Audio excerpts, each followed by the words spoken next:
विधिमंडळ सदस्याची लवकरच परदेशवारी होणार आहे। विधिमंडळाच्या वतीने प्रत्येक वर्षाच्या ठराविक आमदारांना अमेरिका, इंडोनेशिया आणि सिंगापूर दौरा करण्यात येणार आहे। अभ्यास दौऱ्याच्या निमित्ताने विविध देशातील संसदीय कामकाज आमदारांना पाहता येणार आहे। लाडक्या बहिणींची फसवणूक होणार नाही याची काळजी आमचं सरकार घेईल, असं महिला आणि बालविकास मंत्री आदित्य तटकरे यांनी म्हटलेलं आहे। तसंच लाडक्या बहिणींना 2100 रुपये देण्यासंदर्भातला निर्णय मुख्यमंत्री आणि दोन्ही उपमुख्यमंत्री घेतील, असं त्यांनी स्पष्ट केलंय। पीओपी गणेश मूर्ती उद्योगावर आधारित असलेला हजारो कोटींचा रोजगार सरकारनं वाचवावा, यासाठी सरकारनं योग्य तोडगा काढावा अशी मागणी राज्य मूर्तिकार संघटना आणि गणेशोत्सव मंडळांनी केलेली आहे। परळी इथं झालेल्या पीओपी मूर्तिकारांच्या संमेलनात राज्यभरातून आलेल्या मूर्तिकारांनी पीओपी मूर्ती पर्यावरण पूरकच आहेत असा दावा केला। पीओपी गणेश मूर्तीच्या वादावर शिवसेना उद्धव बाळासाहेब ठाकरे पक्षाचे नेते आदित्य ठाकरेंनी प्रतिक्रिया दिली आहे। पीओपीमुळे प्रदूषण होत नसल्याचा दावा त्यांनी केलाय, तर पीओपीच्या गणेश मूर्ती 2 ते 3 महिने अगोदर बनतात, त्यामुळे मूर्तिकारांच्या रोजगाराचा प्रश्न निर्माण होण्याची शक्यता आहे असं देखील ते म्हणाले। महाराष्ट्र भूषण पुरस्कारासाठी निवड समितीची बैठक पार पडली आहे। महाराष्ट्र भूषण पुरस्कारार्थीचं नाव ठरवण्याचा सर्व अधिकार मुख्यमंत्री फडणवीसांकडे देण्यात आलेत। अधिवेशन काळातच महाराष्ट्र भूषण पुरस्काराची घोषणा होणार आहे। महाराष्ट्र राज्य मार्ग परिवहन महामंडळाचा एसटी 1310 बस गाड्या भाडेतत्वावर घेण्याचा निर्णय माझ्या अपरोक्ष झाला। महामंडळाच्या पातळीवर संगनमतानं झालेल्या या निर्णयामुळे एसटीचे 1700 कोटी रुपयांचं नुकसान होणार होतं, त्यामुळे या निर्णयाला स्थगिती देऊन चौकशीचे आदेश दिलेत। 1 महिन्यात चौकशी पूर्ण करून कारवाई केली जाईल अशी ग्वाही मुख्यमंत्री फडणवीसांनी दिली आहे। मुघल बादशाह औरंगजेबाबाबत वादग्रस्त वक्तव्य केल्याप्रकरणी समाजवादी पक्षाचे नेते Abu Azmi marine drive police ठाण्यात आले होते। आझमींना न्यायालयानं अटकेपासून संरक्षण दिलं होतं। तपास अधिकाऱ्यांसमोर उपस्थित राहण्याचे आदेश दिले होते, त्यानुसार आझमी मरीन ड्राईव्ह पोलीस ठाण्यात आले। विधान करून हिंदू मुस्लिम धर्मियांमध्ये तेढ निर्माण केल्याप्रकरणी नौपाडा पोलीस ठाण्यात गुन्हा दाखल करण्यात आला होता। हा गुन्हा पुढील तपासासाठी मरीन ड्राईव्ह पोलीस ठाण्याकडे वर्ग करण्यात आला। वनमंत्री गणेश नाईक यांच्या मागणीनुसार 14 गावांच्या विकासाबाबत निधीची तरतूद बजेटमध्ये केली पाहिजे अशी मागणी मनसे नेते राजू पाटील यांनी केली। 14 गावं कचरा टाकण्यासाठी ठाण्यात घ्यायची आहेत का असा सवाल देखील राजू पाटील यांनी एकनाथ शिंदेंसह खासदार श्रीकांत शिंदेंना केला। खासदार उदयनराजे भोसले यांनी त्यांच्या शैलीत नितेश राणेंच्या वक्तव्यावर उत्तर दिले। सर्वधर्म समभाव ही छत्रपती शिवाजी महाराजांची संकल्पना होती, त्यांनी कधी हिंदू मुस्लिम भेद केला नाही, तसं केलं असतं तर आपण आजही गुलामगिरीत असतो असं उदयनराजे म्हणाले। मोबाईल वापरणाऱ्या ग्राहकांची संख्या 118 कोटींवर गेली आहे। ट्रायच्या अहवालानुसार मोबाईल आणि लँडलाईन दोन्हीमध्ये सर्वाधिक ग्राहक जिओचे आहेत। शहरात मोबाईल वापरणाऱ्या ग्राहकांची संख्या झपाट्याने वाढली। घराबाहेर कोणत्याही प्रकारचा झेंडा लावण्यासाठी महापालिकेची लेखी परवानगी बंधनकारक असणार आहे। अधिकाऱ्यांच्या लेखी परवानगीशिवाय राजकीय पक्षाचे अथवा अन्य कोणतेही खासगी झेंडा, जाहिरात, फलक घरांच्या बाहेर सोसायटीत लावता येणार नाही। पालिकेची उच्च न्यायालयात ही भूमिका पालिकेनं मांडलेली आहे।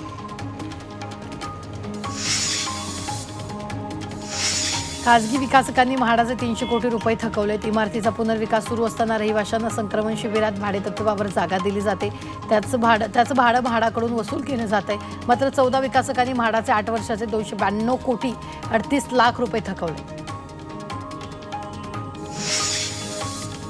मुंबईत फेरीवाल्यांच्या सर्वेक्षणासाठी 1,28,433 अर्ज वितरित केले, त्यापैकी माहिती भरून आलेल्या 99,430 अर्जांपैकी 22,555 अर्ज सादर झाले। पूर्वीचे 10,360 परवानधारक आहेत, त्याचे एकूण 32,415 मतदार म्हणून पात्र झालेत। मुंबईसाठी फेरीवाला धोरणानुसार फेरीवाला झोनही तयार केले, मात्र न्यायालयातील याचिकेवर 17 मार्चला सुनावणी होऊन दिला जाणाऱ्या निर्देशानुसार पुढील निर्णय घेण्यात येतील, असं नगरविकास राज्यमंत्री माधुरी मिसाळ यांनी विधान परिषदेत उत्तर देताना स्पष्ट केलं। बांगलादेशी घुसखोरांना रोखण्यासाठी आता जन्म मृत्यू प्रमाणपत्राबाबतचे नियम अधिक कठोर करण्यात आले। त्याचा जन्म अथवा मृत्यू होऊन 1 वर्षापेक्षा अधिक कालावधी झाला असेल आणि त्यांच्या संबंधितांना ही प्रमाणपत्र पाहिजे असतील तर त्यासाठी सबळ पुरावे द्यावे लागणार आहेत। पुरावे नसतील अशा अर्जदाराविरुद्ध थेट फौजदारी कारवाई करण्यात येणार आहे। मुंबईच्या माहीम स्थानकावरील पादचारी पुलाच्या कामाला वेग आलेला आहे। माहीम स्थानकावरील प्लॅटफॉर्म क्रमांक 1 आणि 2 ला जोडणाऱ्या जुन्या पादचारी पुलाच्या जागी नवा पूल उभारण्यात येतोय। या पुलाचं काम डिसेंबर 2024 मध्ये पूर्ण होत अपेक्षित होतं, मात्र अद्याप पुलाचं काम सुरू आहे। बदलापुरातील कात्रप परिसरात शेकडो रहिवाशांना मोठा दिलासा मिळाला। प्रशासनानं संपादित केलेल्या जमिनीवर आरक्षण न टाकता ते कात्रप परिसरातील स्वानंद अर्णव या इमारतींवर टाकलं होतं। याबाबत झी 24 तासनं बातमी दाखवल्यानंतर प्रशासनानं याची दखल घेतली आहे। टिटवाळ्यात एका कंपनीनं खोदून ठेवलेल्या रस्त्याच्या दुरुस्तीचं काम सुरू करण्यात आलेलं आहे। झी 24 तासनं या रस्त्याच्या दुरावस्थेची बातमी दाखवली होती, त्यानंतर प्रशासनानं याची दखल घेऊन रस्त्याच्या दुरुस्तीचं काम सुरू केलेलं आहे। भिवंडीतील मराठेपाडा ते आवलोटे फाटा रस्त्याजवळ असलेलं गवत काढण्याची मागणी करण्यात आली आहे। तर या गवतामुळे वाहन चालकांना वाहन चालवताना प्रचंड त्रास सहन करावा लागतोय। तसंच गवतामुळे रस्ता दिसत नसल्यानं अपघात होण्याची भीती नागरिकांनी व्यक्त केली आहे। बदलापुरातील कासगावात एका ओढ्यावर लाखो रुपये खर्चून पूल बांधण्यात आला। या पुलाच्या दोन्ही बाजूला कुठलीही शेती किंवा लोकवस्ती नाहीये, त्यामुळे शासनानं हा पूल नेमका कोणासाठी बांधला असा प्रश्न मनसेनं उपस्थित केला। तसंच या प्रकरणाची चौकशी करण्याची मागणी केली। आता ट्रेनचं कन्फर्म तिकीट प्रवाशांसाठी गरजेचं असणार आहे। कन्फर्म तिकीट असेल तरच प्लॅटफॉर्मवर एंट्री मिळणार आहे। कन्फर्म तिकीट नसेल तर प्लॅटफॉर्मवर जाता येणार नाही असा नियम रेल्वेनं केला, त्यामुळे तुमच्याकडे आता कन्फर्म तिकीट असेल तरच रेल्वे स्टेशनवर तुम्हाला एंट्री मिळणार आहे। भारतीय आणि आंतरराष्ट्रीय बाजारात सोन्याच्या किमतीत चढउतार होताना दिसतोय। सराफ बाजारातही 86,000च्या जवळपास सोनं ट्रेड करत आहे। आंतरराष्ट्रीय स्तरावर सोन्याच्या किमतीत वाढ झाली आहे। गेल्या 3 महिन्यात सोन्याच्या किमतीत 10% वाढ झाली आहे, तर या वर्षात आतापर्यंत 12%ची तेजी आली। आंतरराष्ट्रीय स्तरावर अनिश्चितता आणि अमेरिकेच्या अर्थव्यवस्थेमुळे वाढती चिंता, यामुळे डॉलरच्या कमजोरीमुळे सोनं महागलं। एमआरडीवर गंभीर आरोप करणाऱ्या कंपनीनं हायकोर्टातील याचिका मागे घेतली आहे। हायकोर्टाच्या निर्देशानुसार म्हणणं ऐकून घेण्यासाठी समितीची स्थापना करण्यात आली असून मुंबई मेट्रोच्या सल्लागार सेवेसाठी नेमलेल्या सिस्रा या फ्रेंच कंपनीने एमआरडीएच्या वरिष्ठांवर भ्रष्टाचाराचे आरोप केले होते। नोटीस न देताच या कंपनीचं कंत्राट अचानक रद्द केल्याच्या निर्णयाला कंपनीनं हायकोर्टात आव्हान दिलं। मुंबईत वाहनांच्या संख्येच्या तुलनेत वाहनतळांची उपलब्धता मात्र नाही। नेमकं वाहन कुठे उभं करावं असा प्रश्न वाहनचालकांना पडतोच। यावर उपाय म्हणून मुंबई महापालिकेनं मोबाईल फोनवर वाहनतळाची उपलब्धता समजेल अशी ॲप सेवा विकसित करण्याचा निर्णय घेतला आहे। ॲपसाठी हार्डवेअर आणि सॉफ्टवेअरसह अन्य कामांसाठी महापालिकेनं पुन्हा निविदा प्रस्तुत केली आहे। बृहन्मुंबई विद्युत पुरवठा आणि परिवहन उपक्रमाला बेस्टला गेल्या आठवड्यात 2 राष्ट्रीय स्तरावरील पुरस्कार प्रदान करण्यात आला। ऊर्जा कार्यक्षमता पुरस्कार आणि परिवहन उत्कृष्ट पुरस्कार बेस्टला देण्यात आला। बेस्टच्या परिवहन विभागाची दुर्दशा झाली असून कामगारांचे पगार देणंही मुश्किल झाले। अशा परिस्थितीत हे उत्कृष्टता पुरस्कार कशासाठी दिले असा प्रश्न कामगारांना पडला आहे। पश्चिम रेल्वेच्या 2 महिला तिकीट तपासकांनी जानेवारी ते डिसेंबर 2024 या कालावधीत विना तिकीट प्रवास करणाऱ्या प्रवाशांची धरपकड करून दंड वसुलीचा नवा विक्रम केला। मुख्य तिकीट निरीक्षक नयना पटेल आणि उपमुख्य तिकीट निरीक्षक दादर मलिक गय यांनी केलेल्या विक्रमी दंड वसुलीमुळे पश्चिम रेल्वेच्या तिजोरीत लाखो रुपये महसुलाची भर पडली आहे। राज्यातील गरजू रुग्णांना दैनंदिन रक्तसाठा मोबाईलवर उपलब्ध होणारे रक्तदान शिबिरं तसंच अन्य बाबींची माहिती सहज उपलब्ध व्हावी यासाठी केंद्र शासनानं ई-रक्तकोश पोर्टल विकसित केले। यावर सर्व रक्त केंद्रामार्फत माहिती गरजू रुग्णांना रक्तासाठी धावपळ करावी लागू नये म्हणून रक्ताविषयी माहिती मिळणार आहे। बॉलिवूडचे महानायक अमिताभ बच्चन यांनी अयोध्येत आणखी एक जमीन खरेदी केली आहे। खरेदी केलेल्या जमिनीवर अमिताभ यांचे वडील हरिवंश राय बच्चन यांचं स्मारक बांधलं जाऊ शकतं। राम मंदिरापासून फक्त 15 मिनिटाच्या अंतरावर ही जागा आहे।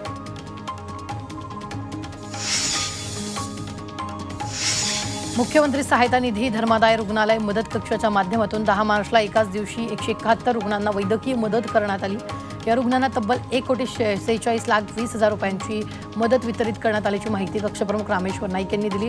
यामध्ये मेंदूशी निगडीत आजाराचे सर्वाधिक 35 आणि हिप रिप्लेसमेंटच्या 29 रुग्णांचा समावेश आहे। जे रुग्णालयांमध्ये पूर्णपणे स्वयंचलित बायोकेमिस्ट्री ॲनालायझर यंत्र दाखल केलेलं आहे। तर रक्त तपासण्या, सेरेब्रोस्पायनल फ्लुइड, मूत्र, प्लाझ्मा आणि सिरममधील विविध घटक रसायनांचं प्रमाण मोजण्यासाठी याचा वापर होणार आहे. जे रुग्णालयातील रक्त तपासणी आता वेगानं होणार असून रुग्णालयात तपासणीसाठी येणाऱ्या हजारो रुग्णांना याचा लाभ होणार आहे. हे यंत्र प्रति तास 2800 चाचण्या करतं. त्यात 2000 रासायनिक आणि 800 इलेक्ट्रोलाइट चाचण्या समाविष्ट आहेत. मुंबईतील लीलावती रुग्णालयात घोटाळा झाल्याचा आरोप करण्यात आलाय. रुग्णालयात तब्बल 1250 कोटींचा घोटाळा झाल्याचा आरोप परमवीर सिंग यांनी विश्वस्ताविरोधात केलाय. तसंच फरार आरोपी परदेशात असल्याचा दावाही त्यांनी केला. आंब्याच्या हंगामाच्या सुरुवातीच्या काळात नैसर्गिकरित्या पिकलेला आंबा बाजारात येत नाही. त्यामुळे आंब्याला पिकवण्यासाठी घातक रसायनांचा वापर करण्यात येतो. या घातक रसायनांमुळे आरोग्याला गंभीर धोका निर्माण होण्याची शक्यता असल्याचं तज्ज्ञांनी स्पष्ट केलं. मुंबईतील गोरेगाव स्टेशनला फेरीवाल्यांचा विळखा पडलेला आहे. गोरेगाव स्टेशनजवळ मोठ्या प्रमाणात छोटी दुकानं उभारली आहेत. त्यामुळे रेल्वे प्रवासी आणि पादचाऱ्यांची मोठी गैरसोय होते. तरीही या फेरीवाल्यांविरोधात कोणतीही कारवाई होत नसल्याची तक्रार नागरिकांनी केली.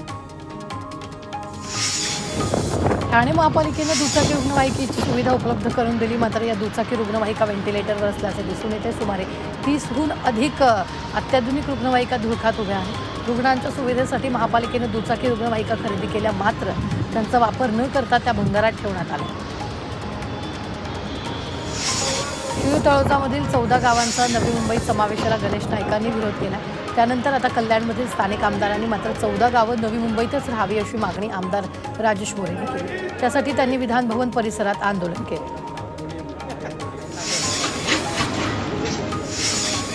सध्या वातावरणात कमालीची उष्णता वाढल्यानं उष्णतेचा पारा 45 अंशावर पोहोचलाय.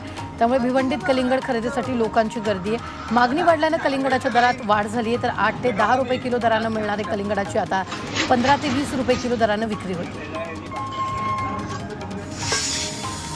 रेल्वे गाड्यांवर फुगे मारणाऱ्यांवर गुन्हा दाखल होणार आहे. होळी आणि धुलीवंदनाच्या पार्श्वभूमीवर पोलिसांची रेल्वेवर करडी नजर असणारे. प्रवाशांवर फुगे प्लास्टिकच्या पिशव्या मारल्यास 2500 रुपये दंड आणि 3 महिन्यांपर्यंतचा कारावास किंवा दोन्ही शिक्षा अशी होऊ शकते, असा इशारा लोहमार्ग पोलिसांनी दिला. होळी आणि रंगपंचमी निमित्त कल्याणच्या छत्रपती शिवाजी महाराज चौकातील बाजारपेठा समजल्या लागणार आहेत. तर साहित्य रंग पिचकाऱ्या विक्रीसाठी बाजारात दाखल झालं. बाजारपेठांमध्ये खरेदीसाठी नागरिक गर्दी करताना दिसतात.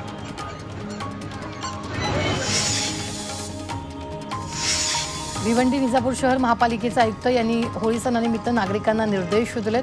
होळी आणि धुलीवंदन पर्यावरणपूरक पद्धतीने साजरी करण्याचं आवाहन आयुक्तांनी केले. उच्च न्यायालयाच्या निर्देशानुसार महापालिकेनं प्रदूषणमुक्त वातावरण निर्माण करण्याचं आवाहन केलं.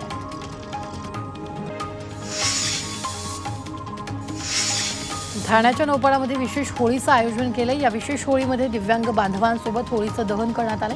तसंच रंगपंचमी देखील दिव्यांग बांधवांसोबत साजरी करण्यात आली.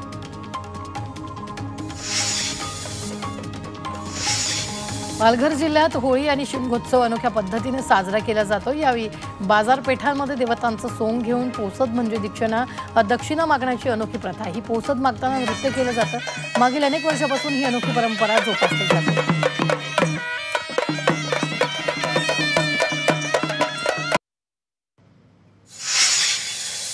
शिमगोत्सवाच्या पार्श्वभूमीवर मुंबई गोवा महामार्गावरील कशेळी घाटातील दोन्ही बोगदे वाहतुकीसाठी खुले करण्यात आले. यामुळे शिमगोत्सवासाठी येणाऱ्या रहिवाशांना प्रवास सुखकर होणार आहे. बेवारस वाहनांची मुंबई महापालिकेकडून विल्हेवाट लावली जाणार आहे. माटुंग्यामध्ये पोलिसांनी धडक कारवाई केली आहे. बेवारस वाहनांमुळे धोका निर्माण होतो. काही ठिकाणी गाड्यांमध्ये गैरप्रकार चालत असल्याचं उघड झाल्यानं कारवाई होते. मुंबईत एअरटेलच्या महिला कर्मचारीची मुजोरी पाहायला मिळाली. याची दखल घेत मनसे कार्यकर्त्यांनी एअरटेल कार्यालयावर धडक दिली. महाराष्ट्रात राहते म्हणून का मराठीत बोलू असं म्हणत या महिलेनं मराठीत बोलण्याचा नकार दिला होता. दरम्यान मराठी न बोलणाऱ्या या महिलेला कामावरून काढण्यात आलंय. कायदा आणि सुव्यवस्था राखण्याची जबाबदारी असलेले पोलीसच राज्यात असुरक्षित असल्याचं धक्कादायक वास्तव समोर आले. गेल्या 3 वर्षात पोलिसांवर तब्बल 2410 हल्ले करण्यात आले. मुंबई आणि ठाण्यात पोलिसांवर सर्वाधिक हल्ले झाल्याचं समोर आले. पोलिसांवरील वाढत्या हल्ल्याच्या घटनेमुळे त्यांना स्वतःचं संरक्षण करण्याची वेळ आली. अनधिकृत बांधकामांवर मुंबई महापालिकेकडून कारवाई करण्यात येते. भांडूप पश्चिम परिसरातील कक्क्या शेट्टी मार्गावरील 75 अनधिकृत बांधकामं निष्कासित करण्यात आली, त्यामुळे 2 किलोमीटरपर्यंतच्या फेऱ्यांपासून नागरिकांची सुटका झाली। मुंबईतील सायन रुग्णालयात धक्कादायक प्रकार घडलाय। खासगी रुग्णालयातील रुग्णांना दाखल करून घ्यायचं नाही अशी आडमुठी भूमिका घेत सायन रुग्णालयातील ट्रॉमा केअरमधील डॉक्टरनं सोलापूरहून गंभीर अवस्थेत आणलेल्या 87 वर्षीय रुग्णाला दाखल करून घेण्यास नकार दिला, त्यामुळे तब्बल 24 तास स्ट्रेचरवर असलेला रुग्ण उपचाराची वाट पाहत होता। मात्र डॉक्टरला पाझर फुटला नाही, याके रुग्णालयाचे डीन मोहन जोशी आणि खासदार संजय पाटील यांच्या सूचनेनंतर रुग्णाला दाखल करण्याचा निर्णय घेण्यात आला।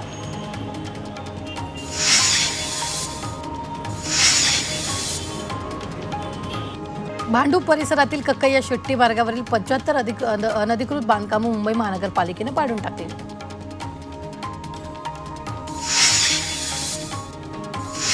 मुंबईतील सोनं तस्करीच्या रॅकेटचा पर्दाफाश करण्यात पोलिसांना यश आलंय। मुंबईतील 16 कोटींच्या सोनं तस्करी प्रकरणी DAIRनं गुजरातमधून एकाला अटक केली, त्यामुळे या प्रकरणातील आरोपींची संख्या 8 वर गेली।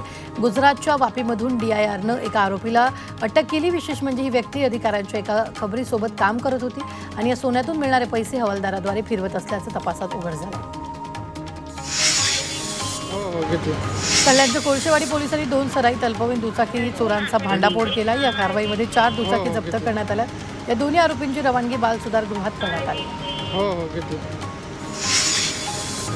दाक्षिणात्य सुपरस्टार विजय थलपती विरोधात पोलिसात तक्रार दाखल करण्यात आली। चेन्नईमध्ये आयोजित केलेल्या इफ्तार पार्टी प्रकरणी ही तक्रार दाखल करण्यात आलेली आहे। थलपतीनं मुस्लिमांचा अपमान केल्याचा आरोप आहे।